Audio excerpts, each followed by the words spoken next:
From spring back to winter, another Black History Month moment, and a few reasons to head to the Red Devils Players performance tomorrow night. What's up, RHS? I'm your host, Malik Alexander, and welcome to On the Air. It's much colder this morning, and we'll tell you how cold and if we'll get snow later on in the Red Devil forecast. But for now, it's time for another Black History Month moment. This time, as the Olympics finish up this weekend, our Black History Month moment focuses on a moment in 1968 where an Olympics medal ceremony became much more. Well, I'm here to talk about the 1968 Olympics where Tommy Smith and John Carlos was involved in the, as some people call it, the Black Power movement, but actually they were trying to work on human rights, period. As I was I think I was in the ninth grade in the middle, the Test Junior High School, I actually, watched the event. And to me, it showed that, we're still not where we need to be at that time. And even today, situations isn't the best everywhere.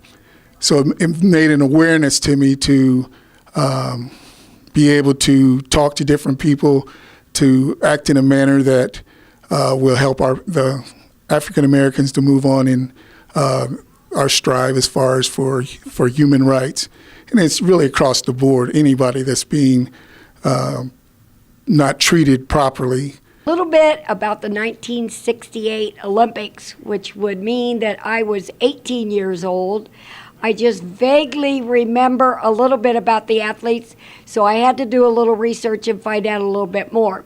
But actually what happened caused a lot of concern about whether the Olympics was an appropriate place for a political statement to be made, when actually two of our athletes, who were both runners and supported by an Australian runner, all went to the podium. And when they did that, they were the first and third they got those medals.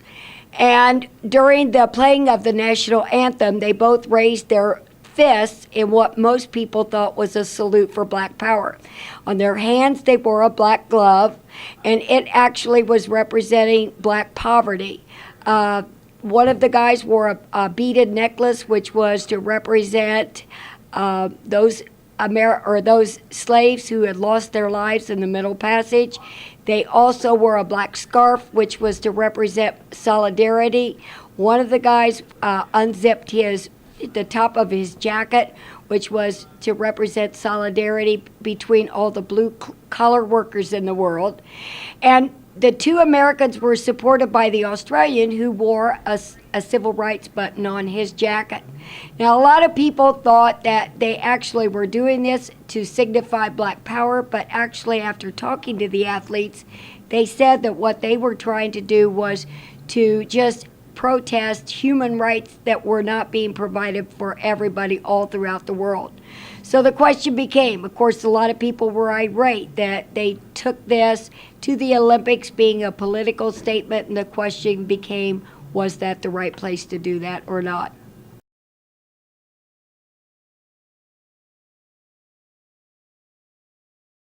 Now let's take a look at some announcements.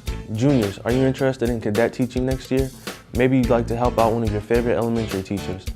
Then make sure to talk to your counselor during scheduling or get more information from Ms. Ramsey in room C127. If you're interested in being a cheerleader for next school year, then you need to pick up an application in the athletic office. Applications must be turned in by March 10th to be considered.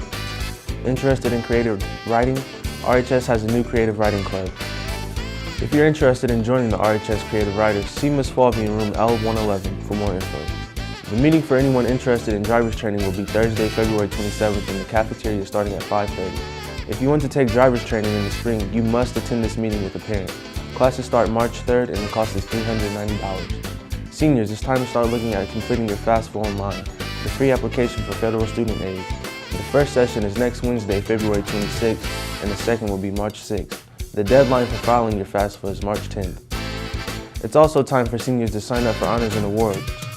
There are over 65 local scholarships available through this program. See Mrs. Porter for an application package or for more information. Juniors, want to do a professional career internship next year? Now's the time to consider before you sign up for next year's schedule. See Mrs. Reynolds or your counselor for more info. Seniors who are 18, if you would like to have a Morrison Reeves library card, then stop by the RHS library to file an application. Cards will then be distributed here at RHS. See Mrs. Christ in the library for more information. There's still time for you to sign up for prom, even if you haven't turned in a down payment. Remember, full payment is $50 and must be turned in by April 25th. See Mrs. Van Meter for more info or to make your payment. Make sure you join the Red Devil Players in Civic Hall for their annual musical this weekend. As they perform Cinderella the Enchanted Edition, showtimes are Saturday night at 7 p.m. and Sunday afternoon at 2. Tickets are $5 for students. It's time to register for the 3rd annual Shamrock 5K and 10K walk run. Cost is only $10 for students, and that includes a t-shirt. Register online at speedyfeet.com/register. Snowball is a week from this Saturday on March 1st. Tickets went on sale yesterday. Tickets cost $10 for a single and $20 for a couple. And if you're looking for a dress for Snowball, or maybe some good clothes for a job interview, remember the RHS Prom Store and Dress for Success can help. It's open by appointment. Just see Mrs. Crow in room R136 or call 973-3451. Now let's check the Red Devil forecast. It was probably a big shock for most of you this morning, as last night's storm brought in more cold air. If you thought spring was here, it's not, and things will get even colder next week. For today, we'll see a blustery, windy day with highs reaching only around 40. We'll drop just below freezing tonight in the low 30s before bouncing back for a decent day on Saturday with highs in the upper 40s. Under partly cloudy skies, but snow and cold return for Sunday and highs back in the 30s, before getting even colder next week. By the middle of next week, we could be right back in the 20s for highs and more snow. Winter's not over yet. As we close today, this weekend the Red Devil Players present Cinderella the Enchanted Edition. Make sure you get out and support them in Civic Hall on Saturday night or Sunday afternoon. And to give you a good reason, here's a sneak peek. Have a good weekend. What say you try on? Wait a minute.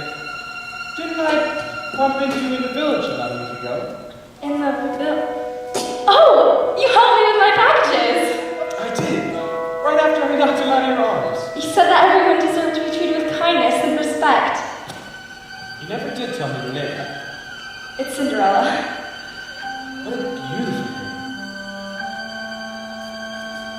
May I, Cinderella? This can't be happening.